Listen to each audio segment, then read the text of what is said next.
اللهم صل على محمد النبي الأمي وعلى آله وسلم.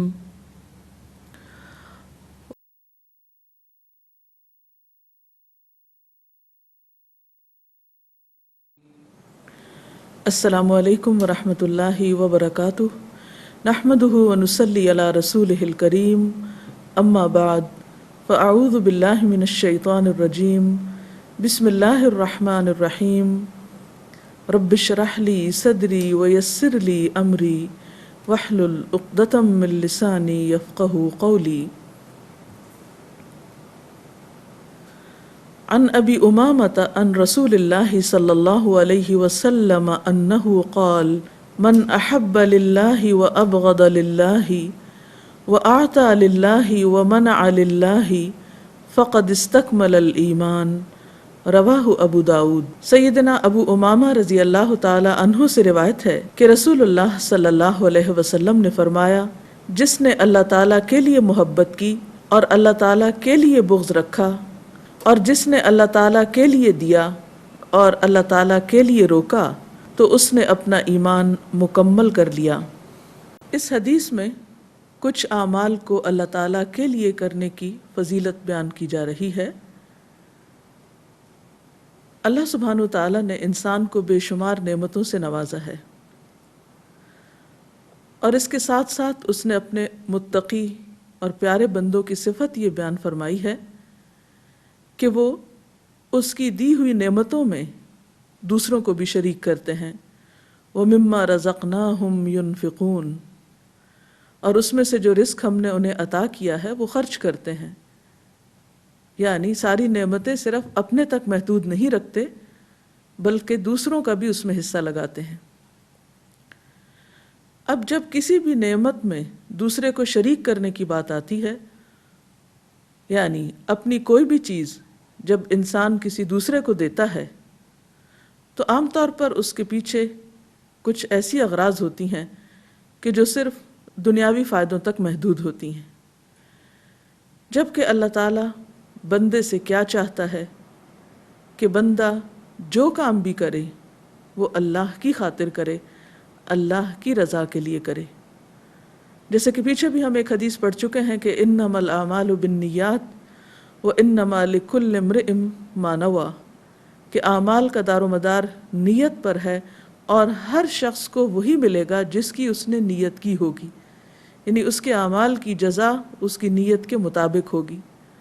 اب انسان جب کسی کو کچھ بھی دیتا ہے تو یہ اس کا ایک عمل ہے. اب یہ عمل کس غرض سے کیا جا رہا ہے، کس مقصد کے تحت ہو رہا ہے، یہ نہایت اہم ہے. ایک نیت یا ایک غرض تو یہ ہو سکتی ہے کہ اگر ہم کسی کو کچھ دے رہے ہیں تو پھر جواباً ہمیں بھی ملے. اگر ہمیں کوئی مادی چیز نہ بھی ملے تو کم از کم شکریہ تو ضرور ملے یا اس پر تعریف تو ضرور ملے. اور پھر کیا ہوتا ہے کہ اگر انسان کو جواباً کچھ بھی نہیں ملتا تو بعض اوقات آئندہ کے لیے وہ نیکی کرنا چھوڑ دیتا ہے. اس کا مزید نقصان یہ ہوتا ہے کہ بعض لوگ انسان کی مدد کے مستحق ہوتے ہیں، لیکن انسان صرف اس وجہ سے اپنی مدد سے ہاتھ روک لے کہ دوسرا شخص مجھے اس کا بدلہ نہیں دے سکتا یا اس کی طرف سے مجھے کسی قسم کے ریٹرن کی کوئی توقع نہیں، تو ایسا کرنا درست نہیں. اللہ تعالیٰ بندوں کو محض دنیاوی اغراض سے اوپر اٹھانا چاہتا ہے اور انہیں ایک اعلیٰ مقصد کی خاطر اور اعلیٰ جزا کی خاطر جو بندوں سے نہیں خود اس کی طرف سے ہو، اس کی طرف انہیں متوجہ کرنا چاہتا ہے. لہٰذا یہاں پر فرمایا گیا کہ من احب للہ و ابغض للہ. اس سے یہ بھی پتہ چلتا ہے کہ صرف دینے کی بات نہیں، روکنے کی بات بھی ہے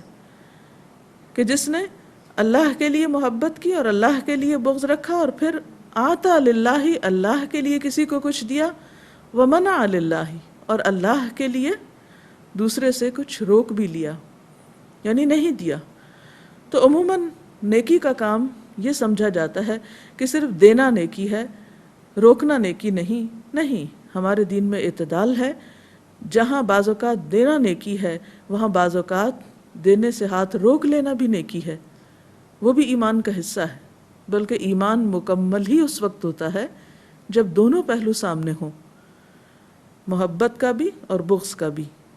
دینے کا بھی اور روکنے کا بھی، لیکن ان کے پیچھے ذاتی اغراض نہ ہوں بلکہ یہ کام سراسر اللہ کی رضا کے لیے اور اس کی خوشی کے لیے ہو۔ تو جیسا کہ ہم دیکھتے ہیں کہ اس حدیث میں آتا ہے کہ من احب للہ، جس نے اللہ کے لیے محبت کی، تو اس کا معنی کیا ہے کہ اللہ کے لیے محبت، یا پھر اس سے کیا نتائج نکلتے ہیں یا اس میں کیا کیا چیزیں شامل ہیں۔ تو پہلی بات تو یہ کہ جب انسان کسی سے اللہ کے لیے محبت کرتا ہے تو پھر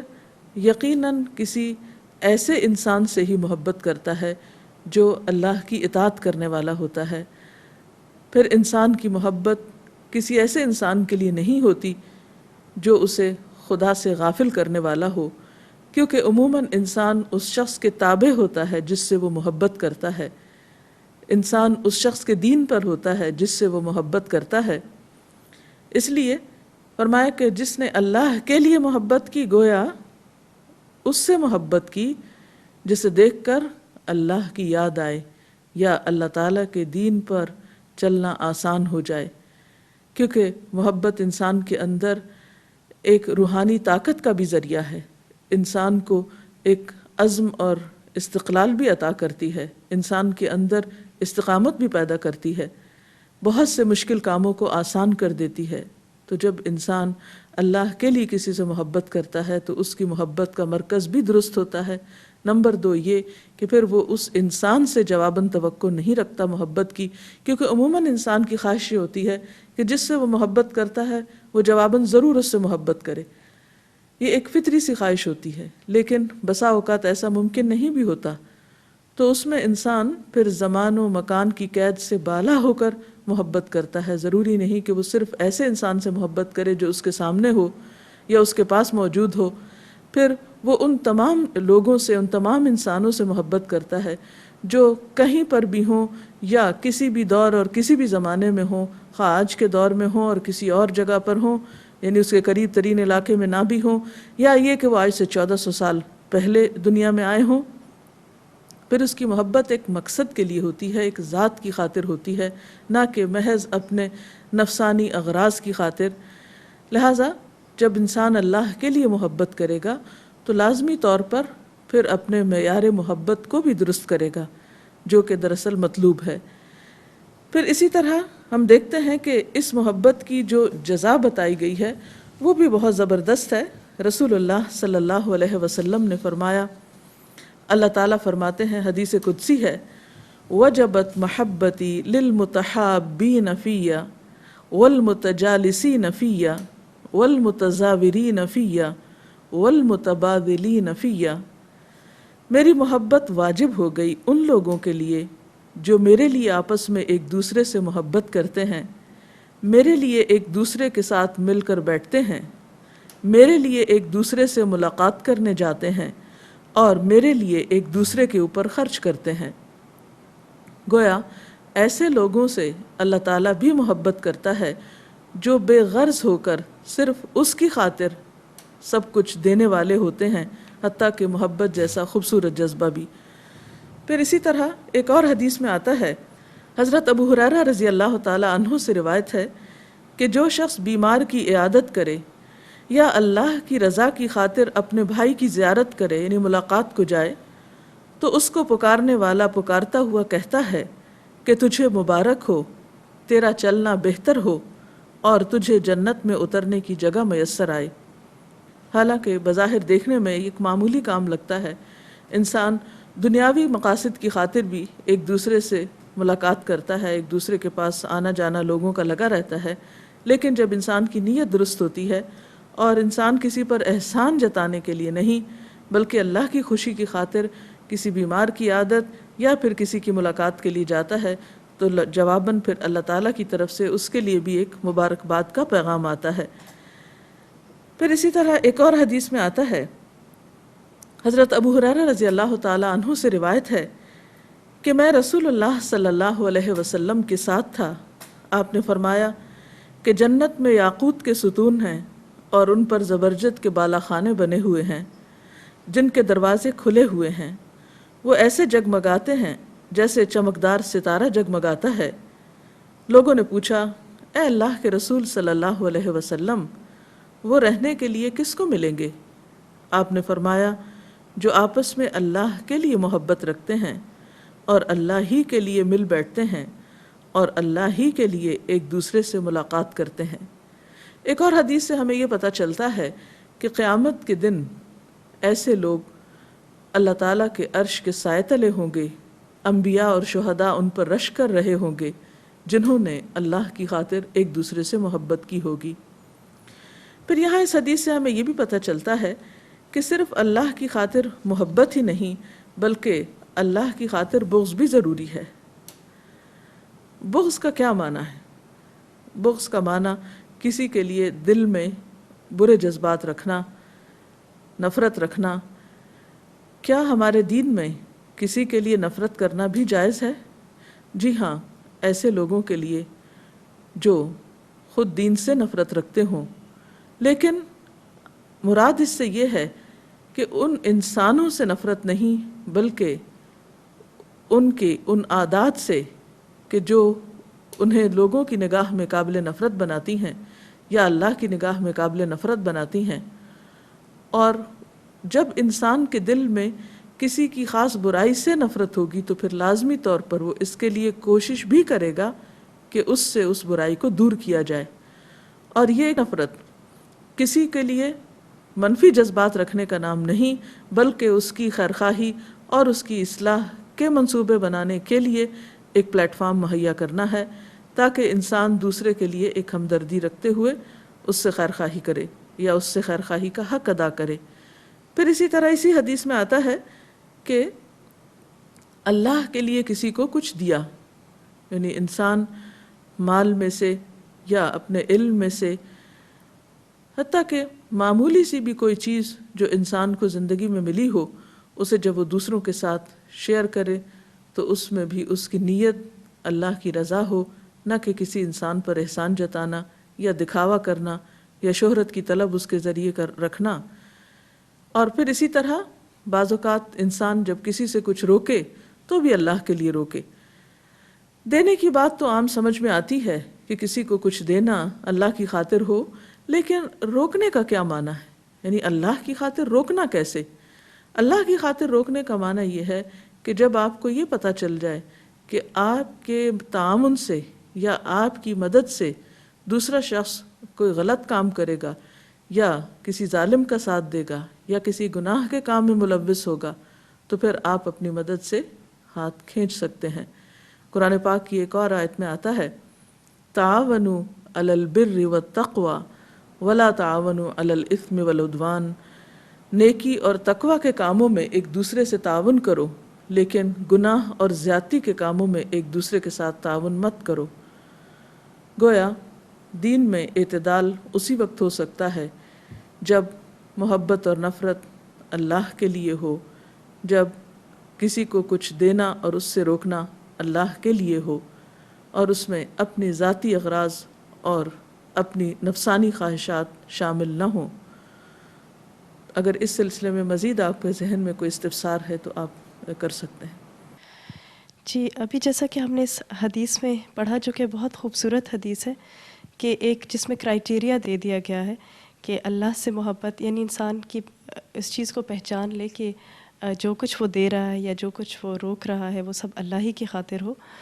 تو اس میں پوچھنا چاہوں گی کہ اس کی پہچان کیا ہے؟ یعنی انسان کو کیسے پتہ چلے گا کہ کوئی کام جو ہے وہ اللہ کی خاطر ہو رہا ہے یا انسان کے یا کسی اس کے پیچھے کوئی اور مقصد پوشیدہ ہے؟ پہلی بات تو یہ ہے کہ جب انسان کوئی بھی کام کرتا ہے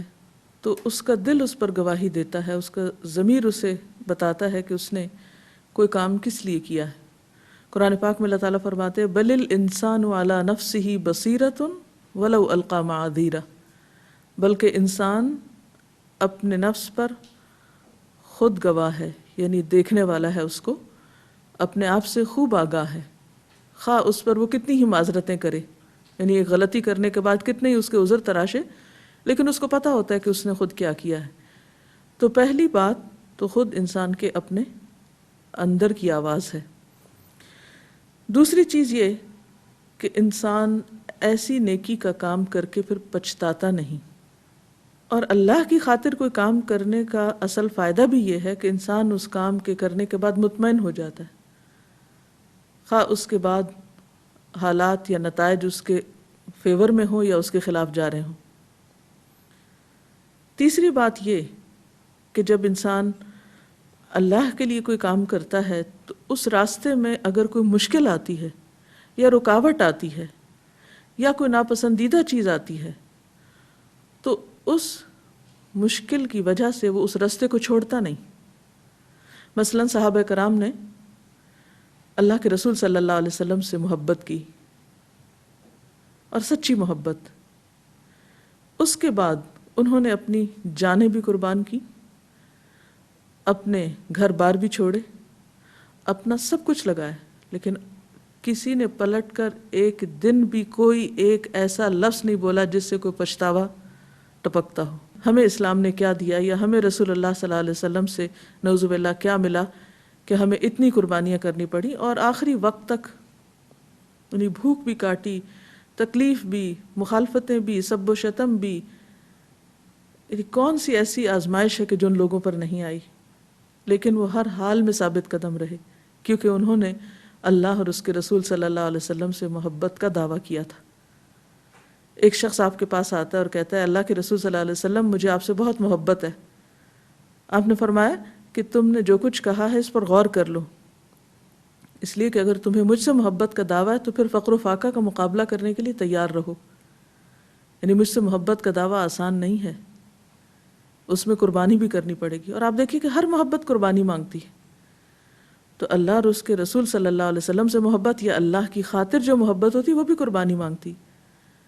تو پھر انسان اپنا جائزہ اس وقت لے کہ وہ کس قدر قربانی کرنے والا ہے، اور مشکل وقت میں کتنی استقامت اختیار کرنے والا ہے۔ اور پھر جب انسان یہ سب کچھ آخرت کو سامنے رکھ کے کرتا ہے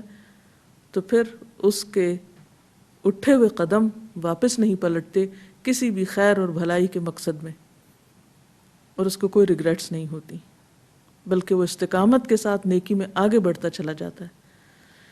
آپ مزید کچھ کہنا چاہیں؟ ایک پہلو پر میں چاہوں گی کہ آپ روشنی ڈالیے، وہ یہ کہ یہ سارے کام اللہ کے لیے کرنے سے کیا دنیا میں یا ہماری معاشرتی زندگی میں اس کا کوئی فائدہ ہوتا ہے؟ اس میں آپ دیکھیے کہ جو کام انسان خلوص نیت کے ساتھ کرتا ہے، بغیر کسی غرض اور لالچ کے کرتا ہے، تو یقینی طور پر اس کام میں برکت ہوتی ہے، اس کام میں اللہ تعالیٰ کی تائید بھی حاصل ہوتی۔ پھر یہ کہ بندوں کے دلوں میں اللہ تعالیٰ کی طرف سے ایک جگہ بنتی ہے، جیسے وہ ہم نے اس سے پہلے بھی ایک حدیث میں پڑھا تھا کہ اللہ تعالیٰ اپنی وہ محبت پھر زمین پر اتار دیتا ہے۔ یعنی جو لوگ اللہ کی خاطر کا کوئی بھی کام کرتے ہیں، جیسے قرآن پاک میں آتا ہے وَيُطْعِمُونَ الطَّعَامَ عَلَىٰ حُبِّهِ يَتِيمًا وَمِسْكِينًا وَأَسِيرًا، کہ وہ اللہ کی محبت میں کھلاتے ہیں یتیم کو، مسکین کو، قیدی کو، اور پھر وہ کیا کہتے ہیں انما نطعمکم لوجہ اللہ، ہم تمہیں اللہ کی خاطر کھلا رہے ہیں، لا نرید منکم جزاء ولا شکورا، ہم تم سے نہ کوئی بدلہ چاہتے ہیں نہ شکریہ چاہتے ہیں۔ ایسے بے غرض لوگ کہ جو دوسروں کی مدد بغیر شکریہ کی توقع کریں، پھر کیسے ہو سکتا ہے کہ ان کے لیے دلوں میں مقام نہ ہو یا لوگوں کے دلوں میں جگہ نہ بنے اور انہیں جواباً محبت نہ ملے؟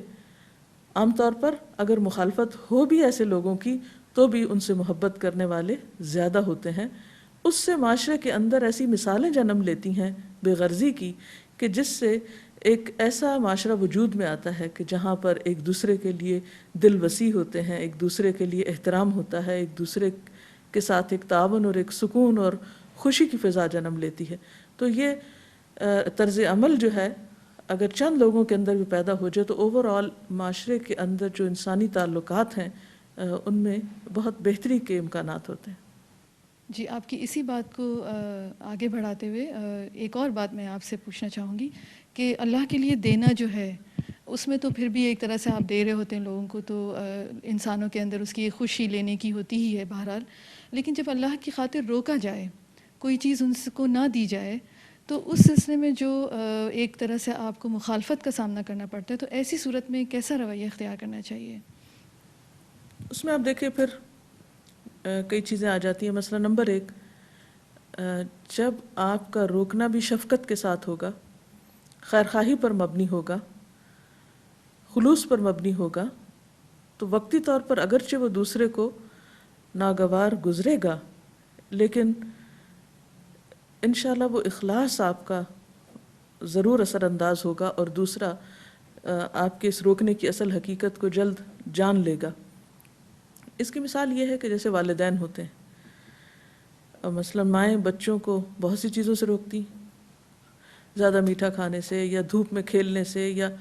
وقتی طور پر تو ان کو بہت برا لگتا ہے، یا کچھ کام کرنے کو کہتی ہیں، اسے پڑھنے کے لیے کہتی ہیں. تو وقتی طور پر کوئی بچہ بھی میرا نہیں خیال کہ اس سے خوش ہوتا ہو کہ ماں انہیں کسی چیز سے روکے یا کسی ایسے کام کو کرنے کو کہے جو ان کی مرضی کے خلاف ہو. لیکن اس ناگواری کے باوجود آپ نے دیکھا کہ ایسے بچے بڑے ہو کر جب اپنی زندگی میں ماں باپ کی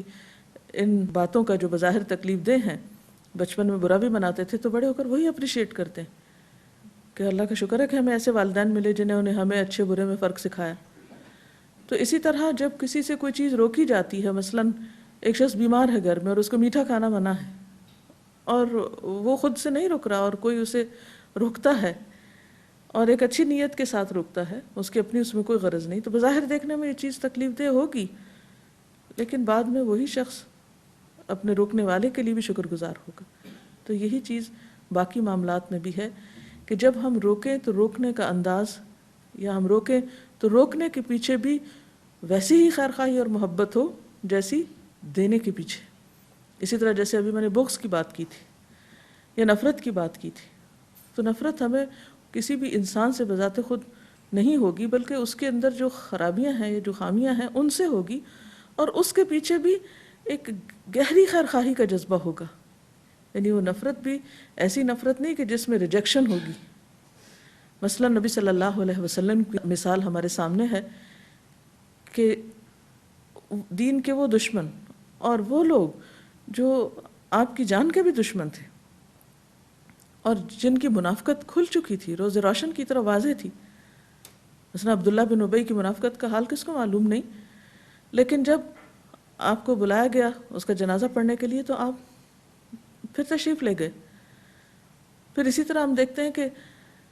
مکی زندگی میں بھی جب آپ کی شدید مخالفت ہو رہی تھی تو اللہ سبحانہ وتعالیٰ نے آپ کی کیفیت کو اس طرح بیان فرمایا کہ لعلک باخع نفسک علی آثارہم ان لم یؤمنوا بہذا الحدیث اسفا،